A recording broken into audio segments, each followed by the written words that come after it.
Amém, meus irmãos. Esse texto a qual nós lemos está compreendido dentro do Evangelho de João, capítulo 8, versículo 1 a 11. Ele é marcante e muito conhecido por algumas frases que contém nele, né? Acho que de memória você já consegue lembrar dessas frases que estão presentes nesse texto.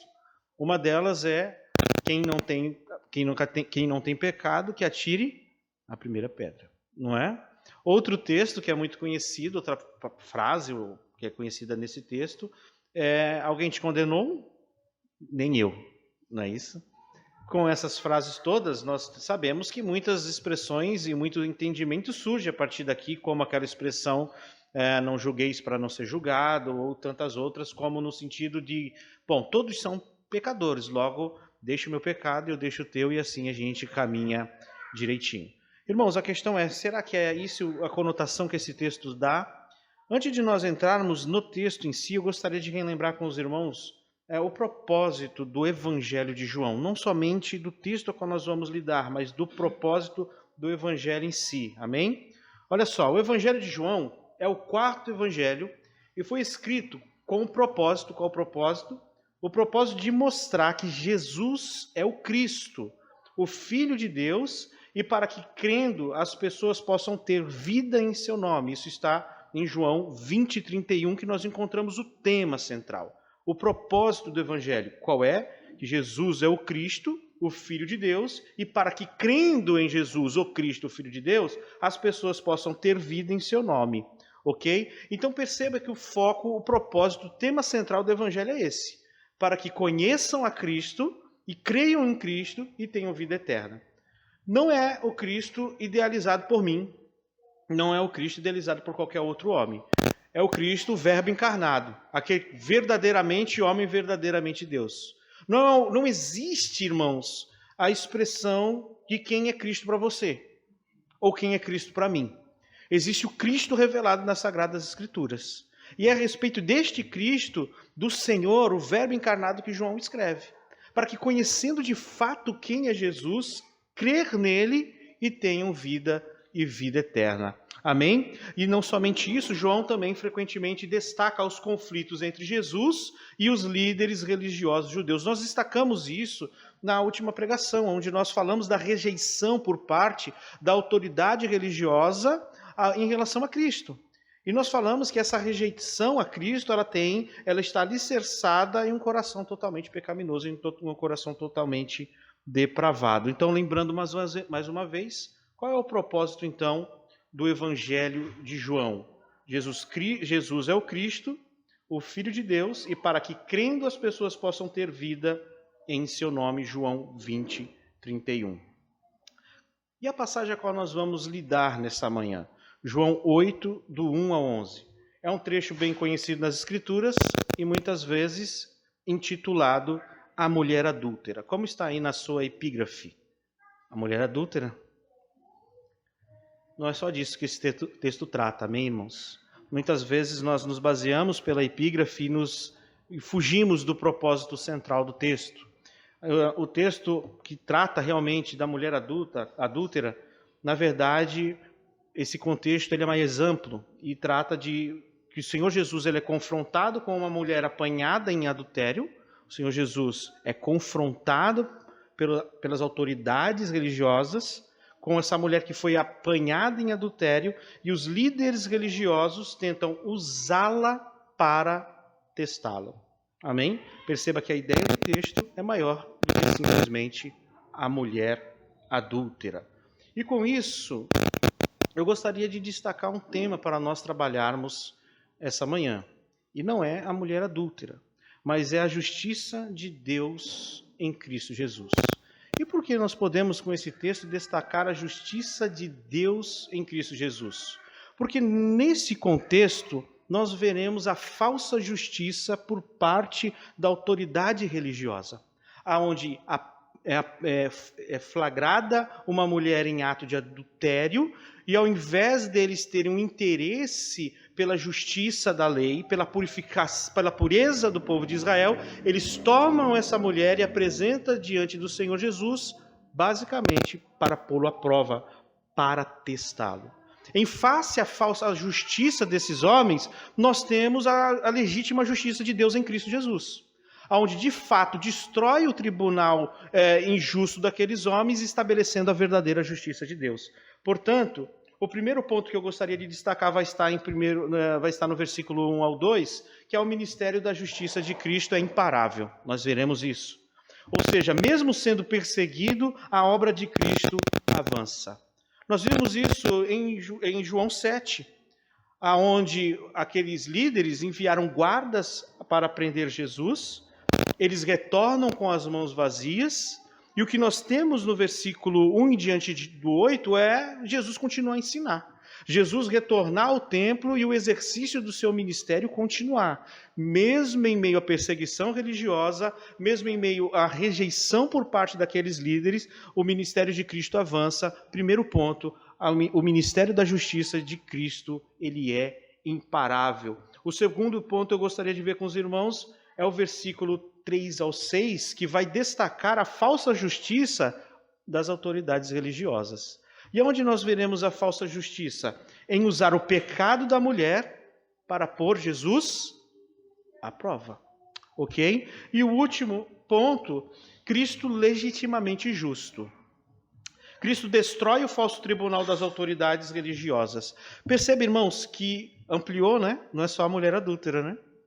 Percebe, irmão, que o contexto ele é mais amplo do que simplesmente um epígrafe nos orienta. Então é sobre este tema que eu gostaria de trabalhar com os irmãos, a justiça de Deus em Cristo, em 3 pontos. O ministério da justiça de Cristo é imparável, a falsa justiça das autoridades religiosas e Cristo, ele é legitimamente justo. Vamos lá, o versículo 53, ele está linkado ao primeiro versículo do capítulo 8, o versículo 53 de João 7, vai dizer o seguinte: e cada um foi para sua casa. Acabou o culto, né? Aqui não, aqui a gente fica um bom tempo ainda tomando café e conversando, mas aqui não é o caso, e cada um foi para sua casa. O que aconteceu aqui? Terminou aquela sessão no Sinédrio, os judeus tinham enviado os guardas para trazer Jesus preso durante a festa dos tabernáculos. O que ocorre? Eles não trazem. A intenção maligna deles é frustrada. E o que está contínuo? Jesus, no entanto, foi para o Monte das Oliveiras. Aqueles que tinham sido enviados para prender Jesus tinham retornado com as mãos vazias. Quem foram esses? Os guardas, que está registrado no final do capítulo 7. Em consequência, suspendem-se a sessão do Sinédrio e os seus membros vão para casa. Acabou a sessão. Não é? O intento daqueles homens é frustrado. O que nós conseguimos já de cara aprender com esse texto, irmãos, que o ministério da rejeição a Cristo é um ministério frustrado. Por mais que em algum momento ele tenha uma aparência de vitória, é um ministério frustrado. Por mais que muitas vezes nós temos na perseguição religiosa mártires, nós temos na história da igreja declarações como o sangue dos mártires é semente, e muitas vezes a aparência que nós temos é de que essa oposição está em vitória. Mas eu digo, irmãos, que a rejeição a Cristo, ela é frustrada. Outro ponto é o seguinte: Jesus se retira para passar a noite no Monte das Oliveiras, provavelmente para descansar, e se for isso, ele estiver no Getsemane, que é uma região próxima, muito provavelmente o Senhor Jesus foi fazer aquilo que é comum a ele, que é orar. O que nós aprendemos, um outro ponto, que o Senhor Jesus sempre presente nesse ministério imparável, é aquelas disciplinas espirituais todas que ele nos ensina, e uma delas é a oração. É possível um crente viver sem ter uma vida de oração, irmãos? Da mesma forma, o ministério imparável de Cristo é um ministério de oração. Versículo 2. De madrugada voltou novamente para o templo, e todo o povo se reuniu em volta dele, e Jesus assentado ensinava. Olha só o cenário.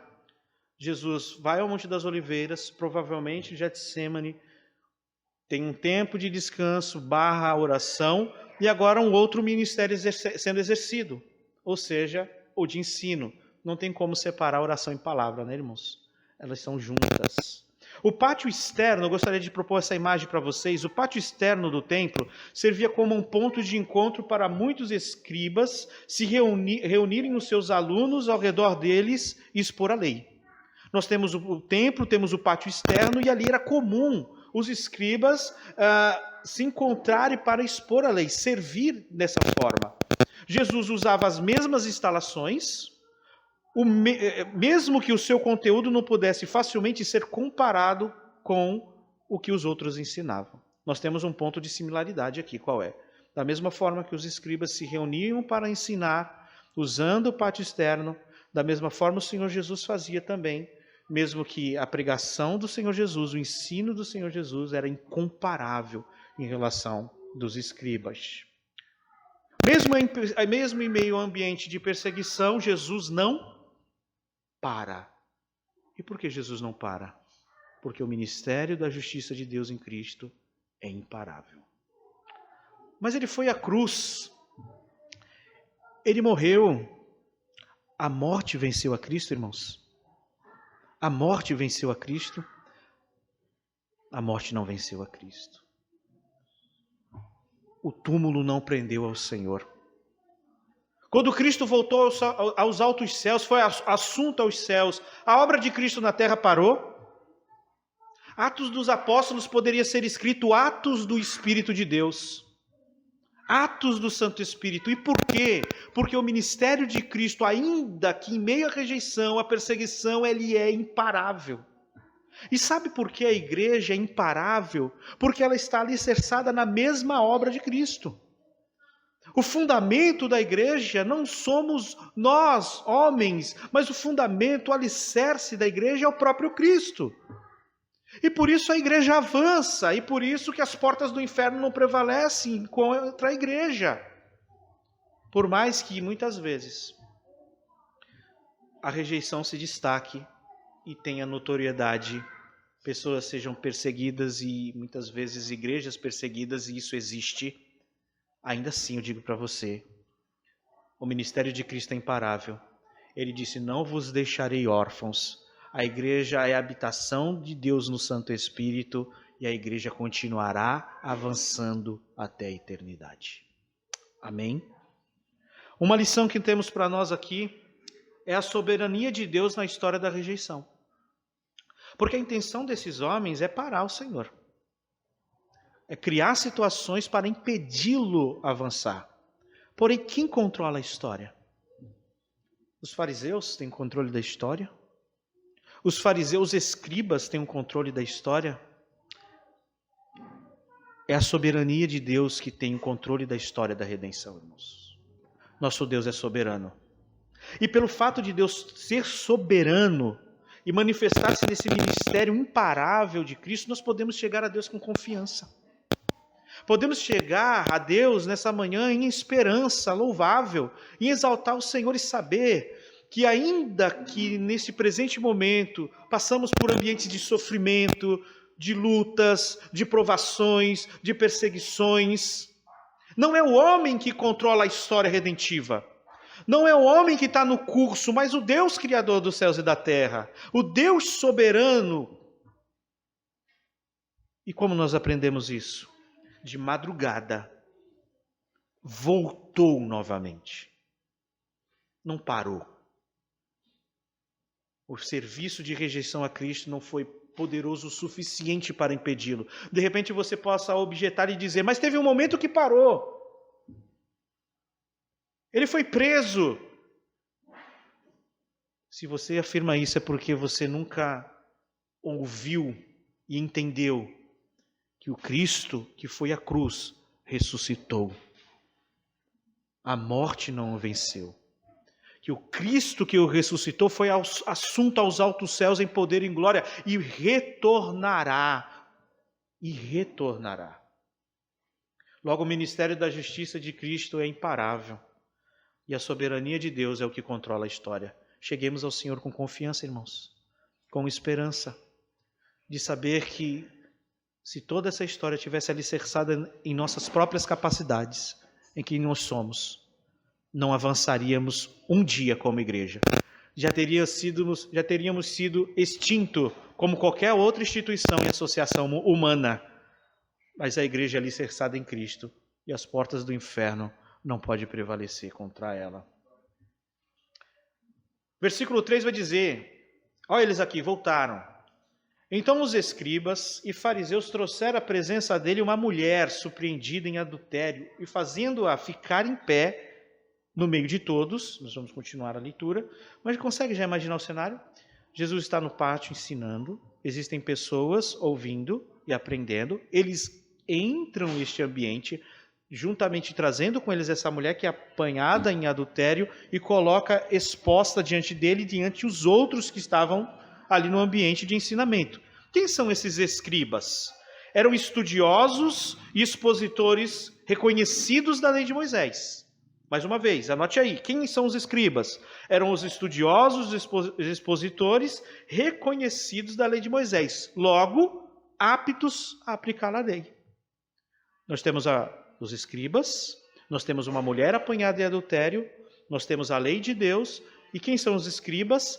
Aptos para aplicar a lei. Logo, nós podemos parar para pensar o seguinte, poxa, então, não podemos ter um tópico a falsa justiça das autoridades religiosas, mas sim a justiça, porque nós temos os escribas, e quem são? Aptos, homens habilitados a aplicar a lei. Mas será que é para lá? Será que é nesse rumo que a história caminha?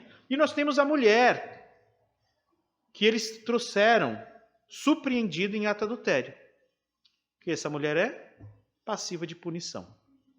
2 pontos que nós temos aqui. Homens habilitados a aplicar a lei e uma mulher passiva de ser punida. A história continua. Versículo 4. Disseram a Jesus, entraram no ambiente do Senhor, invadiram a escola dominical, trouxeram aquela mulher em pecado, transformaram uma assembleia de disciplina. Disseram a Jesus, mestre, olha que honra. Chegaram com aquele pastorzão, né? Mestre, essa mulher foi surpreendida em flagrante adultério.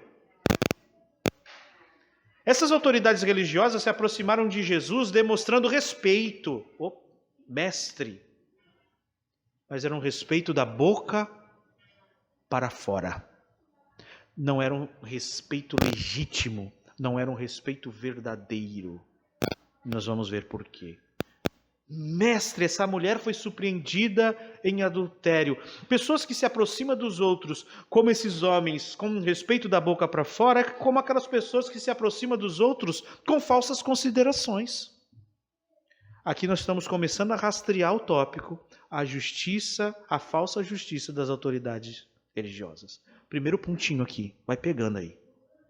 Eles se aproximaram do Senhor com falsas considerações. O mestre era um elogio da boca para fora. Eu lembro que muitos anos atrás congreguei com um pastor, que quando nós nos reunimos, ele falou assim, olha, pastor, quando um membro me chama de pastorzão, a minha antena já levanta. Eu já fico assustado que pode dar problema. Geralmente essa consideração é falsa. Eu falei, que isso, meu irmão? Não é não. Grande parte era mesmo. Ô, meu amigão, vem aqui. Não é? Já aconteceu isso com você, irmãos? Elogios, abraços, cumprimentos, assim, sendo similar a essa falsa consideração. Se isso ocorre com você, você foi alvo de uma falsa justiça, irmãos. De pessoas que são falsificados. Outro ponto é o seguinte. A mulher foi surpreendida num flagrante adultério. Só que o adultério não é um pecado que se comete sozinho. Pode se perguntar, por que não trouxeram o homem com ela? Cadê o homem? Eram machistas. Pode ser. Possibilidade, pode ser. Se o homem não correu, que é uma possibilidade gigantesca, ele deu no pé, né? As autoridades não estão interessadas em assegurar que a justiça seja atendida, mas em prender Jesus em um dilema. Então começa a se desenhar as possibilidades aqui, e nós já começamos a ver que esses homens, a justiça desses homens é uma falsa justiça. Primeiro ponto, se aproximam do Senhor Jesus com uma falsa consideração, E outra, o tribunal que é estabelecido por eles não está adequado. Cadê o homem? Por que só a mulher? Estão entendendo, irmãos? Versículo de número 5. Na lei, Moisés nos ordenou que tais mulheres sejam apedrejadas. Tá bom, então. Estão fazendo o que aqui? Não está escrito na lei? Ok. Mas não. Eles vão envolver o Senhor nisso. E o Senhor, o que tem a dizer? Irmãos, em Deuteronômio 22 e em Levítico 20, a pena de morte é prescrita a todas as mulheres infiéis a seus amantes. De fato, eles estão certos. Está na lei. Outro ponto, nós temos os escribas, homens autorizados a cumprirem a lei, nós temos a mulher que está passiva de ser punida e nós temos de fato a lei, que diz para fazer. Que diz para fazer. E ele vai dizer, tu pois o que dizes? Perguntaram a Jesus. Por que perguntaram a Jesus e tu pois o que dizes? Não está na lei? A orientação de Moisés era bem clara, mas olha a intenção. Será que Jesus daria uma orientação diferente a essa? Versículo 6 vai responder isso para a gente, e a gente vai fechar a ideia de que a justiça desses homens era uma falsa justiça. Eles diziam isso tentando para terem de que o acusar. Chegamos, né? Era uma justiça legítima, era um desejo sincero de se fazer justiça, de punir o infrator e purificar o povo. Mas Jesus, inclinando-se, escrevia na terra com o dedo. Hoje eu vou te revelar o que ele escreveu. Não vou, irmãos. Nós poderemos gastar um bom tempo aqui falando todas as possibilidades. No final, eu lhe asseguro que nós iremos dizer simplesmente assim, não sei. Simplesmente não sei. Mas esse silêncio pode ser destacado como um quê de indignação. Você já ficou em silêncio diante de algo que você... Poxa, que absurdo que eu estou ouvindo aqui.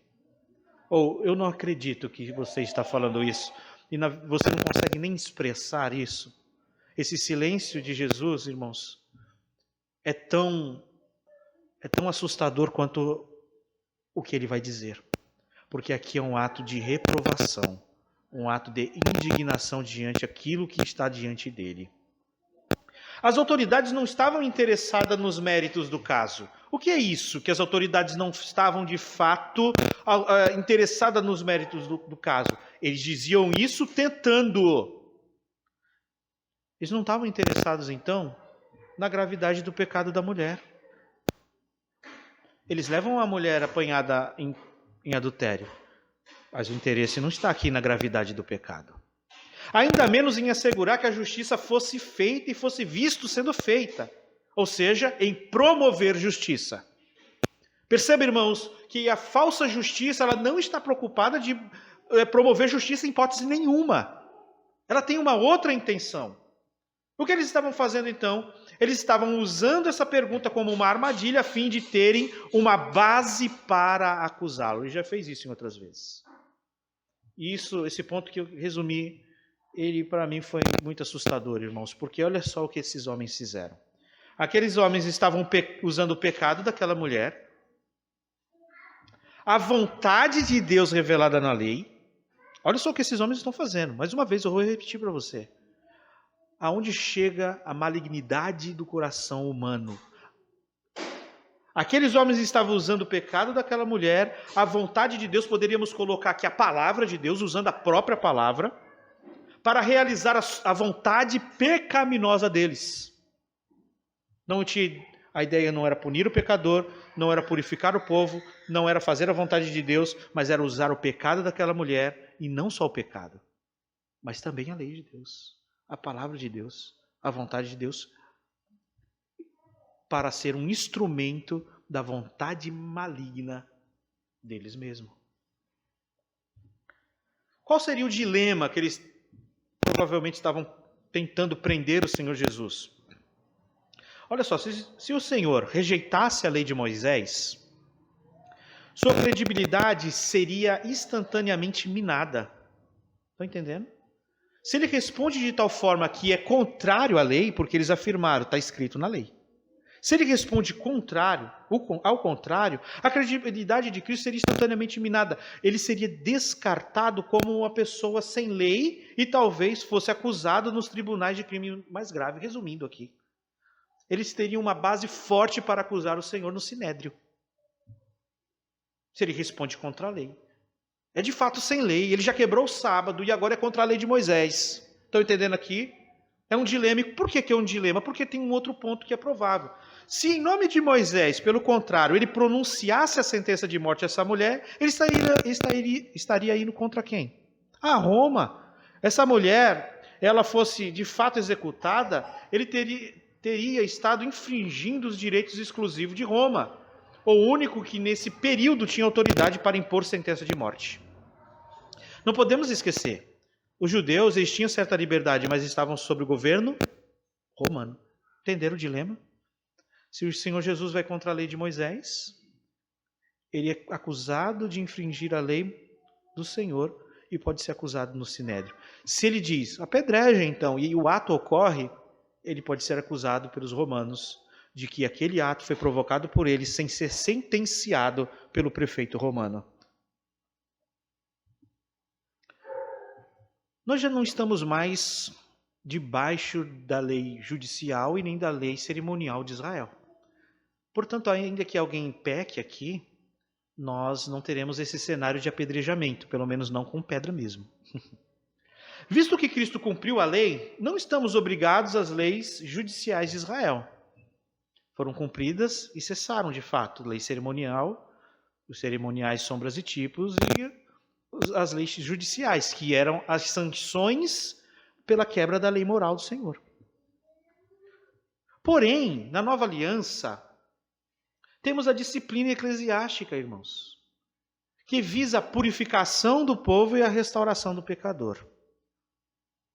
Seja ela formativa, ou seja, o que é a disciplina formativa? É aquilo que está acontecendo aqui agora. É o discipulado. Não é isso? E de fazer discípulo é a disciplina formativa.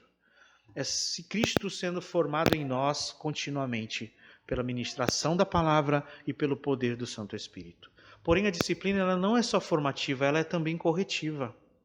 Ou seja, aquele que peca, ele vai ser exortado pelo seu irmão. Ao ponto de ser impenitente, será excluído da igreja.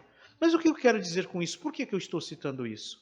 Porque ainda que nós não tenhamos no ambiente da nova aliança as sanções judiciais de Israel, o Senhor nos deixou a disciplina. E qual o problema? Porém, a modelo dos escribas e fariseus, existem aqueles que usam a disciplina de modo maligno. A mesma situação que nós vemos sendo aplicada no aspecto da ação punitiva daqueles homens na antiga aliança, pode ocorrer também no processo disciplinar. Quando? Quando nós temos uma falsa justiça aplicada à disciplina. Quando a intenção não é a pureza e a restauração. Quando nós não estamos de fato preocupados que a igreja seja purificada. E que o irmão exortado ou discipulado seja de fato restaurado.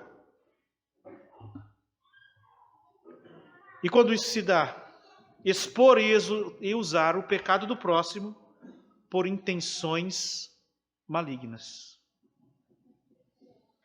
Mesmo nós não estando num contexto judaico, isso pode ocorrer conosco, quando nós usamos o pecado do próximo por intenções malignas.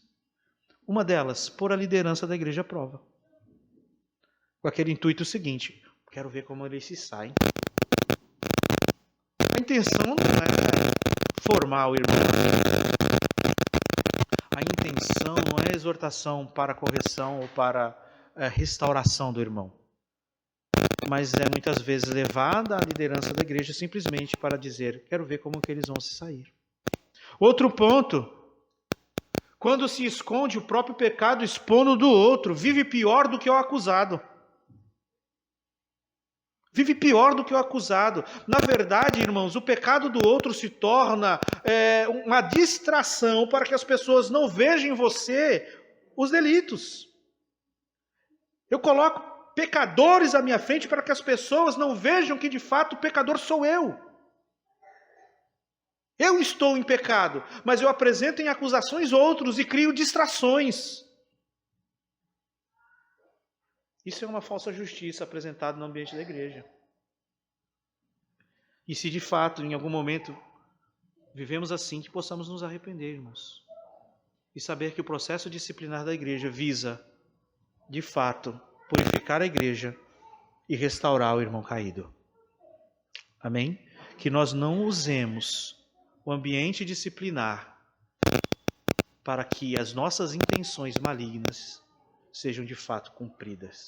Porque se assim estivermos fazendo, nós estaremos usando o pecado e o pecador, estaremos usando a palavra de Deus e a vontade do próprio Deus revelada nas Escrituras para pôr em curso a nossa malignidade. Versículo 7. Como eles insistiam na pergunta, ele não respondeu logo, né? Eles insistiam na pergunta, Jesus escrevendo, e eles insistiram. Jesus se levantou e lhes disse, tem uma resposta. Vocês não vão ficar sem resposta. Quem de vocês estivesse em pecado, seja o primeiro a tirar uma pedra nela. Terrível, né? O Senhor não caiu no dilema. O Senhor não quebrou a lei de Moisés, não teve problema com Roma e vai destruir o falso tribunal daqueles homens. Irmãos, o nosso Senhor é terrível. Quem não tem pecado que atire a primeira pedra. Essa é uma referência direta de Deuteronômio 13. Perceba, isso aqui é um termo técnico. Ele está pegando um termo da antiga aliança, da lei de Deus. Tá? Não é aquilo que muitos pensam. Ele está pegando esta frase, quem não tem pecado que atire a primeira pedra, é uma referência direta ao Deuteronômio. As testemunhas de um crime devem ser as primeiras a tirarem a pedra. E não podem ter participação no crime em si. Ou seja, as pessoas cumprindo um tribunal legítimo com base na lei, tinha o acusado, as testemunhas, e se esse acusado fosse condenado, as testemunhas tinham que ser as primeiras a tirarem a pedra. Por quê? Porque elas estariam comprometidas com aquilo, trazendo um peso de legitimidade. Se de fato fosse um falso testemunho, como está na lei, não darás falso testemunho, seria feito com as testemunhas aquilo que o acusado sofreria. Então o que isso não é? O dito de Jesus não significa que as autoridades devam ser modelos de perfeição, sem pecado, antes de que a pena de morte possa ser adequadamente aplicada. Ou seja, qual é o erro aqui? Um erro comum é presumir que o pecado não pode ser punido, pois todos nós somos pecadores. Aí nós pegamos nesse texto, colocamos, não julgue para não ser julgado. Não julgue. Não é? Você é pecador, eu também sou. Vamos deixar tudo isso quieto, você não fala de mim, eu não falo de você, a gente caminha certinho. Não é disso que está se tratando. E do que está se tratando então? Aqui eu entro no terceiro ponto, irmãos. Cristo é o legitimamente justo. E por que Cristo é o legitimamente justo? Pegue a frase, quem não tem pecado que atire a primeira pedra, e você vai descobrir o seguinte, o tribunal não era legítimo. Perceba que aqui não tem nada a ver com a questão de que eu sou errado, você é errado e todo mundo fica quieto. Não é isso aqui. O tribunal não era legítimo. Vemos isso na ausência do homem adúltero, também do marido / noivo da mulher. Ou seja, quem ia se comprometer em atirar a pedra uma vez que o tribunal não era legítimo? Primeiro ponto. Se você usou esse texto algum dia para dizer o seguinte, ninguém pode falar de mim. Faço o mesmo. Todo mundo é assim, então eu vou continuar fazendo. Não é isso aí, né? Está aprendendo que não é. Quem ia se comprometer a tirar pedra se o tribunal não era legítimo? Se eles construíram um falso tribunal para promover uma falsa justiça. Outro ponto, a motivação deles não era justa. Nós vimos qual era a motivação deles, pôr o Senhor Jesus em um dilema. Terceiro ponto, moralmente piores do que a mulher. A mulher era uma mulher adúltera, provavelmente eles eram piores do que ela, muito pior do que elas. Então entenderam, irmãos? Entenderam que esse termo, quem não tem pecado que atire a primeira pedra, não é licença para o pecado. Mas sim, em destruir o falso tribunal, em mostrar que o propósito deles era um propósito maligno, e dizer à consciência deles que eles eram moralmente piores do que era aquela acusada. E o que ocorre então? O que vai acontecer depois disso? Inclinando-se novamente, continuou a escrever no chão. Deixa eu continuar o que eu estava fazendo. Retomar. Quando vocês saírem, eu continuo meu ensino.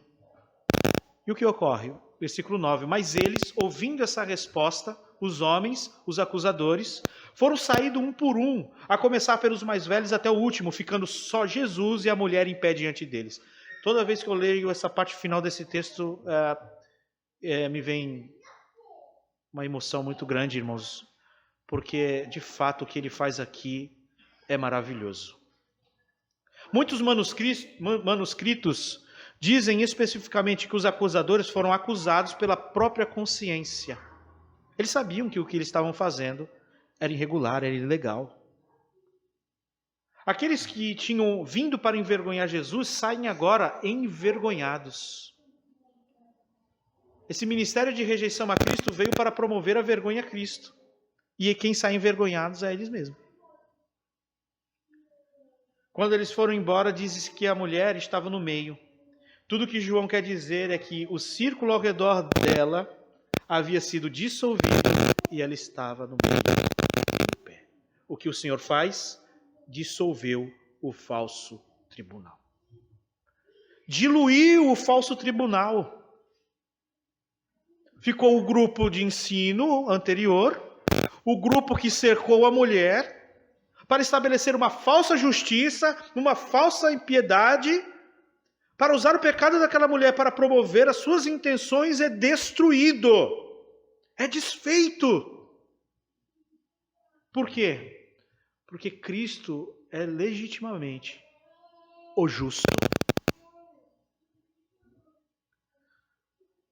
Levantando-se, Jesus perguntou a ela: mulher, onde estão eles? Ninguém condenou você? Outro ponto, que as pessoas tiram também, para colocar como se Jesus fosse conivente com o pecado. Ela respondeu: ninguém, Senhor. Então disse Jesus: também eu não o condeno. Vá e não peque mais. Primeiro ponto, ninguém condenou você. O que ele está querendo dizer com isso? O que ele disse com isso? O falso tribunal foi desfeito. Não existe acusação formal para condená-la. Era um falso tribunal. Perceba que não tem nada a ver com Jesus sendo fofo com o pecado da mulher. O que ele fez foi destruir o falso tribunal. Ou seja, não tem acusação formal. Alguém condenou você? Também eu não te condeno. Cristo justifica pecadores. A cruz de Cristo é conhecida com efeito antes da fundação do mundo. Essa mulher não é declarada santa ou perdoada com base em méritos dela própria, mas porque o Cristo que veio morreria na cruz para justificar miseráveis como nós, para satisfazer na cruz do Calvário a justiça de Deus ofendida por pecadores. Essa mulher só pode ouvir de Cristo isso: eu não te condeno, porque Ele veio para morrer por nós. O perdão de Cristo é licença para uma vida de pecado? De maneira nenhuma. Vá e não peques mais.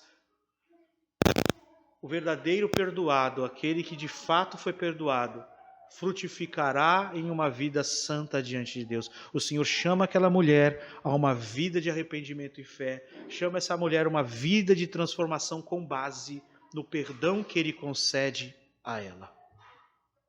Pode surgir uma pergunta em nós. Visto que o tribunal daqueles homens foram desfeito, mas aquela mulher de fato era pecadora, porque Cristo diz, vai, não peque mais, ela era pecadora. A justiça de Deus então foi anulada porque aquele tribunal ruiu? De maneira nenhuma. Olha o que diz Romanos 3:26, para demonstração de sua justiça nesse tempo presente, para que ele seja justo. Quem? Deus. Justo e justificador daquele que tem fé em Jesus Cristo. Saiba que ninguém é perdoado com base em seus próprios esforços e méritos. Não existe perdão fora de Cristo. Todo perdão que é concedido ao pecador é porque ele morreu por pecadores e satisfez a justiça de Deus na cruz do Calvário. Ele levou sobre si a sua vida em obediência à lei e vai à cruz e recebe a santa ira de Deus no lugar de pecadores. Não há anulação da justiça ali. Algumas implicações teológicas para nós desse texto. A primeira é graça e perdão, irmãos. A graça e o perdão faz parte da tua vida. Você consegue dimensionar da parte de Deus a sua graça e seu perdão? Esse trecho sublinha a mensagem central do Evangelho, que baseado na justiça de Cristo, alicerçado sobre sua justiça, a graça e o perdão oferecidos por Jesus, ele não veio para condenar, mas veio para salvar. Amém? Graça e perdão. O legitimamente justo não veio para condenar, mas veio para salvar. Segunda implicação para nós é o autoexame. Jesus desafia os indivíduos a examinarem a si mesmo, antes de julgarem os outros. Uma lição sobre humildade e consciência do próprio pecado. Nós somos rápidos muitas vezes a olhar para fora de nós mesmos e tecer comentários sobre o pecado do outro. Mas não buscamos diante do Senhor como nós mesmos estamos. Como está a minha vida diante do meu Senhor?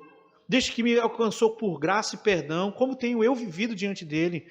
Eu tenho dado frutos dignos de arrependimento? A minha vida, de fato, tem sido uma vida para a glória de Deus? Ou usamos o pecado do outro como uma distração para que eu me passe como um justo?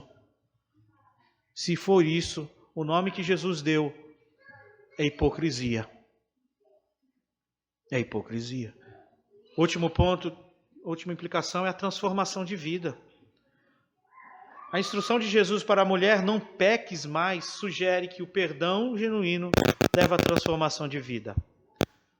Atenção aqui. A graça não é a licença para continuar pecando, mas um chamado para uma nova vida. Amém?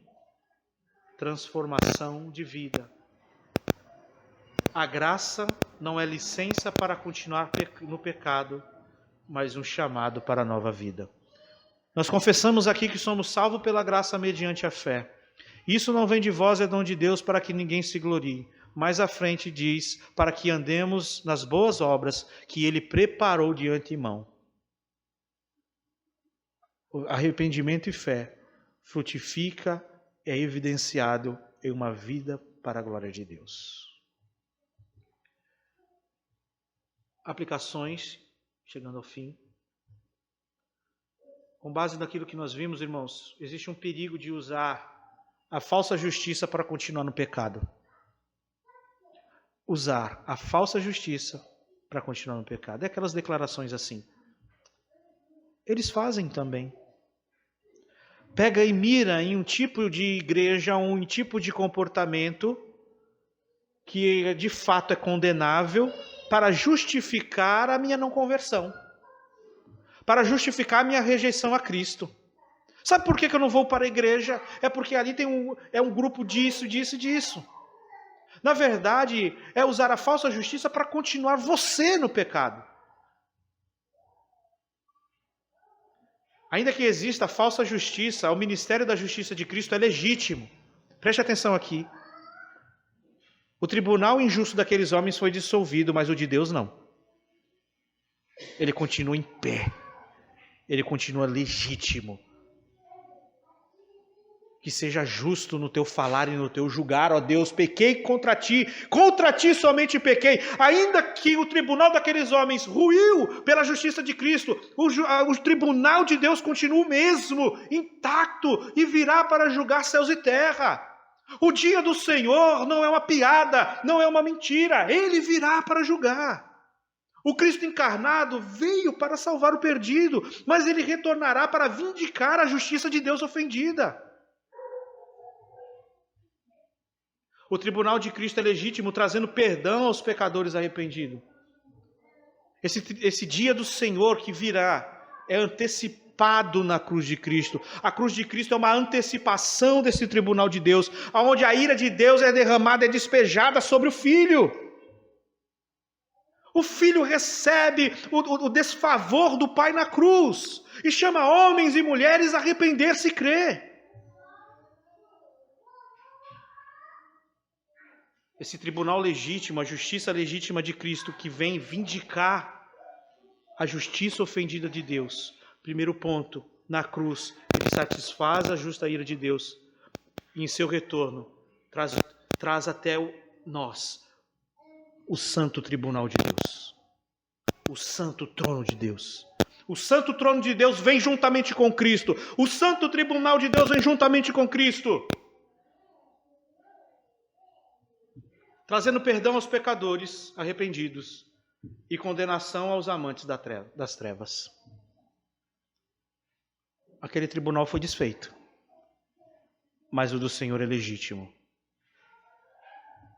Se você tem vivido fora de Cristo, meu amigo, venha a Cristo em arrependimento e fé. Ele chama pecadores ao arrependimento. Ele chama pecadores a crer e se arrepender dos seus pecados. O Cristo que veio para salvar, manifestar graça, é o Cristo que voltará para vindicar a justiça de Deus.